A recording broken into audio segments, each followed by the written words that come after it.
Welcome to the program. I'm your host, Neil Howard, here on Health Professional Radio. Thank you so much for joining us again. We're going to have a conversation with Dr. Akua Woolbright, Ph.D., National Nutrition Program Director at Whole Cities Foundation. Now, Whole Cities Foundation is a nonprofit of Whole Foods. Dr. Woolbright is joining us to discuss the recent controversy surrounding the Food and Drug Administration testing of a label that food manufacturers could voluntarily put on the front of packages. Welcome to Health Professional Radio, Dr. Akua Woolbright. Thank you so much for taking the time with us. And thank you for having me. Well, a brief look into your professional background, if you would, and then talk briefly about being the National Nutrition Program Director at Whole Cities Foundation.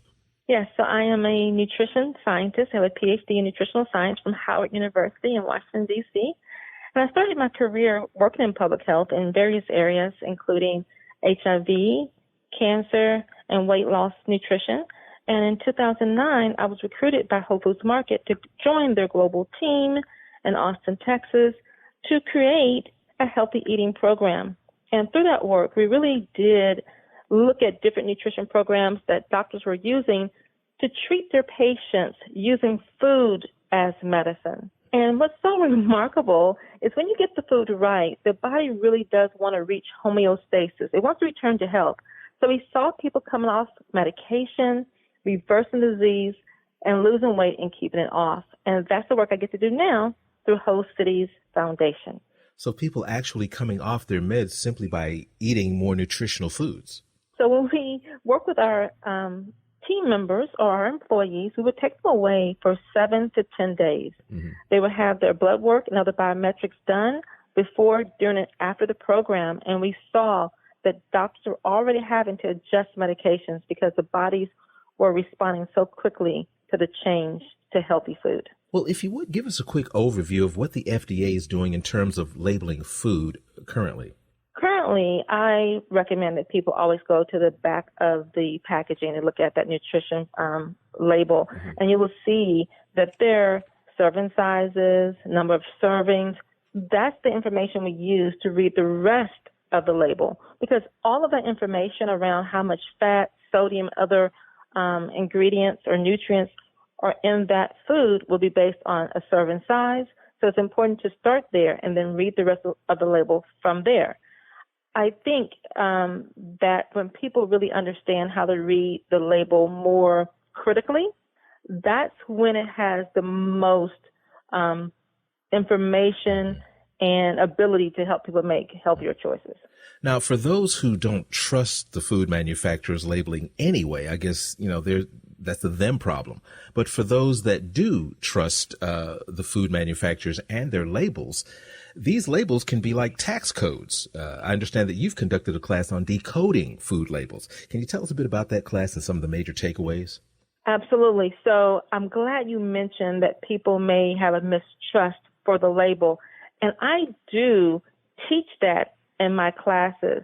I tell students that the first thing they need to know is never, ever, ever believe anything on the front of the food package. Where you see low fat, lower in sodium, new and improved, that has less regulation from the FDA. Mm-hmm. And so food manufacturers can get away with making some looser claims. However, the back of the label is more regulated, and so that's where we go to get our sound nutrition advice. If the FDA forces manufacturers to put true labeling on the front and it is deemed to, be truthfully healthy, are you still going to want us to look at the back of the label as opposed to the front, or use them both in conjunction? I'm going to absolutely tell people to still ignore the front and go to the back. And the reason I'm going to continue to tell people for now to ignore the front of the label is that I want to see exactly how these terms are defined. What do we mean by healthy? I think you got 10 nutritionists in a room, we wouldn't agree on the exact number of sodium or the exact amount of fat. So for me, I would still want to educate my followers to know how to make that determination for themselves. I believe in empowerment. And the more information we have about how much sodium we're really looking for, that's where we can really make those deep changes. Right now, we're looking for low sodium, but what's the number? That's what I teach my followers. So do you think that it will be possible to have, I guess, for lack of a better term, a one-size-fits-all health label for us to, guide us in our purchases? You're asking all the right questions. I'm very concerned that there is not a one-size-fits-all healthy label that we can put on the front of the package. So for someone who is hypertensive or they want to maybe watch their blood pressure, I want to tell them exactly how many milligrams of sodium to look for and watch out for. For someone who's diabetic, I want to tell them exactly how to find the right information around sugar and carbohydrates. And for me, it might not be the label. It's going to be the ingredient list. So that's a little bit different than what others are teaching. So having healthy on the front does not go far enough to help my followers know exactly how to make those smart choices in the grocery store. From your experience, what percentage would you say of foods that are out there in grocery stores that are widely considered by us to be healthy, but they're actually not healthy at all?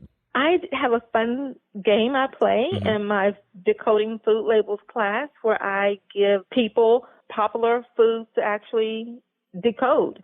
So I may put them in groups at different tables, and one table may be the cereal table, another table may be the cereal bar table, so forth and so on. And as people read these labels by my rules and criteria, they're finding that most of the foods they're choosing are not going to meet the test of healthy. We have to get back to the produce department, eat real food from the earth. And when you pick up a tomato, it doesn't have a label, and we know that's definitely going to be healthy for our bodies. I have learned that there are many aspects in med school, nutrition being one of them, that aren't really touched on, which means that there are practitioners who are sent out into the world to help us who have no real clear understanding of nutrition and how it affects the human body. Is that the same case when it comes to people that are manufacturing these foods? They're simply putting a bunch of ingredients into a vat, pushing a button, and going and having lunch. You're exactly right. Most people who are responsible for feeding us and providing health care to us are not well-versed in nutritional science. And so I want your listeners to know that they can do a lot for themselves by remembering two simple facts: whole foods from the earth, things you would find in your grandmother's backyard or garden, swimming, flying, walking, or growing, real food, like farm-to-table concept. The other thing I want them to know is to eat mainly plant-based. That doesn't mean vegan or vegetarian, but eating more plants than anything else. Eating a diet based on green and colorful vegetables, whole grains, fruits, legumes, and just a few nuts and seeds, unroasted and unsalted. So I don't mean planters or other popular products, but the whole raw walnut. These foods that do not have a label are the ones where we can get more medicinal value. This is where food really can become medicine. Is GMO food as healthy as they say it is, or should we start looking for food that isn't GMO? And is there any food that isn't GMO? That last question is really the question. So there's so much controversy around genetically modified foods versus non-GM foods. I really don't have a lot of time to get into that right now, but I would say that if you're trying to find foods that have no genetically modified ingredients in them, it's going to be very challenging to do that. I know that the United States is trying to find ways to be able to track the foods back to the source, back to the seed, but I don't know if we've made enough progress yet to really be able to figure those things out. And so the best thing we can do is at least look for labels that say non-GMO verified, and use those labels to make choices for yourself. If you're looking for foods that are non-GMO, look for those verification labels in the grocery store, and you can make that choice for yourself. But right now, I think the jury's still out. Give us a website where we can learn more, Akua. I would love for you guys to reach out to me via my website. There's a lot of articles on all these topics, so you can really educate yourself. The website is Akua, A-K-U-A, Woolbright, WOOLBRIGHT.com. Doctor, I appreciate you joining us this evening, giving us this information. I'm hoping that we'll have an opportunity to speak again because you've got a lot more to say. I appreciate you having me, and I look forward to talking to you again. Great. You've been listening to Health Professional Radio. I'm your host, Neil Howard, in conversation with Dr. Akua Woolbright, National Nutrition Program Director at Whole Cities Foundation. Audio copies of this program are available at hpr.fm and healthprofessionalradio.com.au. You can also subscribe to the podcast on iTunes. Listen in, download it SoundCloud, and be sure and subscribe to our YouTube channel at youtube.com, Health Professional Radio.